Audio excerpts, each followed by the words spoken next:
সকালবেলা ঘুম থেকে উঠে ফ্রেশ হয়েই রান্নাঘরে আসছি নাস্তা নিতে। রান্নাঘরে জানালা খুলতেই এরকম ঝলমলে রোদ এসে আমার পায়ে আদর করে দিয়ে গেল। তারপরে এক প্লেট খাবার নিয়ে চলে গেছি বেলকনিতে। বেলকনিতে বসে বসে এক প্লেট নাস্তা শেষ করেই আবার চলে গেছি এক প্যাকেট মিষ্টি খাইতে। কালকে আমার মা, আমার ছোট বোন এই প্যাকেট মিষ্টি নিয়ে আসছে আমার জন্য ফুড ভিলেজ থেকে।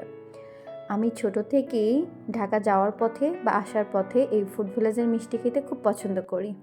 এই দেখুন আমার বাবুর রিয়াকশনটা, মিষ্টি দেখে লাফালাফি করছিল। মিষ্টি খাওয়া শেষ করে চলে আসছি হাতে মাখানো মুরগির মাংস রান্না করার জন্য। আজকে কেন জানি না মন চাইল দেশি মুরগি দিয়ে একটুখানি নতুন আলু দিয়ে মাংস রান্না করি। তো যে বলা সেই কাজ, এই যে মাখা চোকায় চলে গেলাম। শীতকালে এই নতুন আলু দিয়ে মুরগির মাংস অথবা হাঁসের মাংস বা খাসির মাংস প্রত্যেকটা খাবারই কিন্তু খুব টেস্টি হয়, তাই না? আর শীতকালীন সবজিগুলোর মধ্যে টমেটো, ধনিয়া পাতা, সিম এই জাতীয় সবজিগুলা আমার কাছে তো সুপার ডুপার হিট লাগে।